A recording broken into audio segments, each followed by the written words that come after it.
Come on, get your stuff. Let's go. That's from Sony's forthcoming Madam Web movie. And if the guy she's fighting reminds you of Spider-Man, we're pretty sure that's exactly what they were going for, because since his appearance in 2016 Civil War, both Marvel and Sony have increasingly been propping up their cinematic superhero offerings on the back of the famous web slinger. With all signs indicating things will get worse before they get better, it has to make fans wonder, how many cinematic universes can Spider-Man save? I don't want to brag, but I will. I was in the Avengers. The Avengers? Yeah. That's great! Thank you. What is that? But while we figure out whether Spidey is more of a threat or a menace, why don't you take a moment to subscribe to the Nerdstalgic channel? When Peter Parker's friendly neighborhood Spider-Man swung onto the screen in Civil War, it was a truly amazing moment. You're the Spiderling, crime-fighting spider. You're Spider-Boy? Spider-Man. Not in that onesie, you're not. Licensed to Sony, who produced the Spider-Man films that starred Tobey Maguire and Andrew Garfield, the fan-favorite character had always been forced to exist in a world of his own. But due to Sony's mismanagement of the character, Marvel was able to convince them to allow the wall crawler to finally appear on the big screen with his fellow Marvel superheroes. Now, in 2016, the MCU wasn't exactly in need of saving, but it's easy to speculate that the slightly disappointing Avengers: Age of Ultron had the studio concerned it might be losing the fans' attention. So even though Civil War introduced cool new characters like Black Panther and had the entire Avengers cast, it was the arrival of Spider-Man that was prominently featured in the trailer's closing moments, a spot often reserved for the most tantalizing marketing image. Played by Tom Holland, the MCU's Spider-Man was instantly beloved by fans. You got hard, kid. Where you from? Queens. Brooklyn. And would quickly reappear in 2017's Spider-Man: Homecoming. His first solo movie would be a small-stakes adventure that found the high schooler trying to stop the Vulture from stealing technology from Tony Stark. The movie was well received by mass audiences and critics, making over $880 million worldwide. Actually, it turns out it was the perfect sort of tough love moment that you needed, right? To urge you on, right? Wouldn't you think? Don't you think?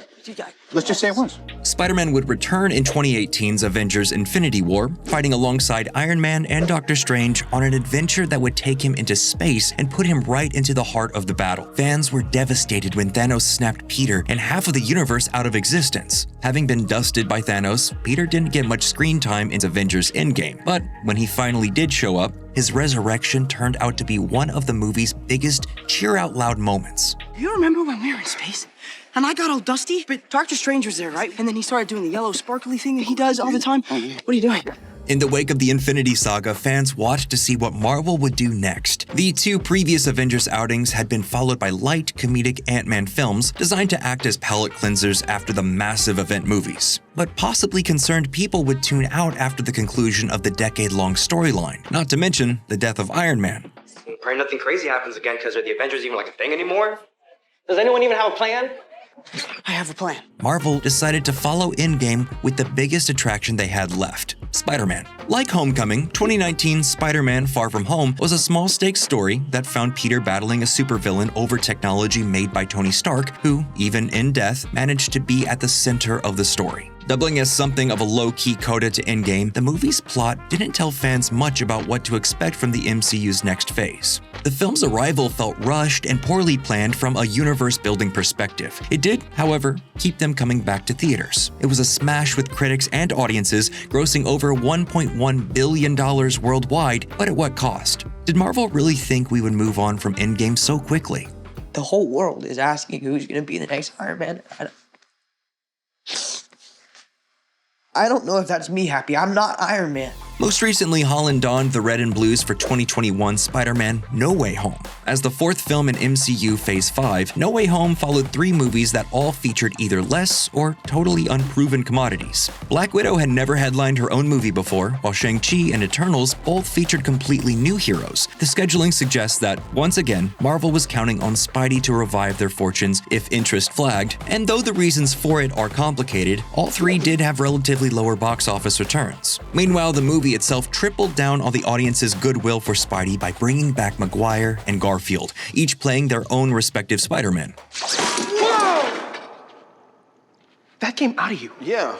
You can't do that, huh? No? How on earth does that even Anyway, we're getting sidetracked. At the same time, however, No Way Home seemed in some ways to be almost too beholden to fan culture. The popular meme of two Spider-Men pointing at each other was referenced in the movie and its marketing. Peter! Yeah? Oh, sorry. Did you mean that? Or Peter. we're all called Peter, man. Peter Yeah. Parker? Same again. Nonetheless, the threequel was a huge hit with audiences and critics. 6 cinematic appearances in 6 years is a lot for any superhero, especially one who had already appeared in 5 solo films before he ever showed up in the MCU. But thanks to the unique rights-sharing agreement between Sony and Marvel, Hollywood still wasn't about to let Peter Parker rest. He played a feature role in 2019's animated feature Into the Spider-Verse, as well as its 2023 sequel Across the Spider-Verse. He's also certain to return in its forthcoming sequel, Beyond the Spider-Verse. We're little teens. Me as the teacher who could still do it. You as the student who can do it, just not as good. At the same time, Sony has taken it upon themselves to create a cinematic universe built out of Spider-Man villains and supporting characters. These movies include Venom and its sequel, Morbius, and forthcoming Kraven, and the aforementioned Madam Web. While Venom and its sequel were both, to varying extents, box office successes, Morbius was a major flop, and the cinematic fates of Madam Web and Kraven still to be determined. It seems that, like Marvel, Sony is going back to the Spider-Man well. Despite a brief multiverse-based tease of Holland's image in Venom 2's post-credit scene, and an equally brief appearance by Tom Hardy's Eddie Brock at the end of No Way Home, Spidey himself has never actually appeared in the Sony Spider-Man villain universe. But it is now seemingly increasingly likely that that status quo is about to change. Maybe I should go to New York and speak to this, Spider-Man. By the way, if you're averse to hearing a fan theory that may spoil aspects of the plot of Madam Web, you might want to save this video now and check out the rest later.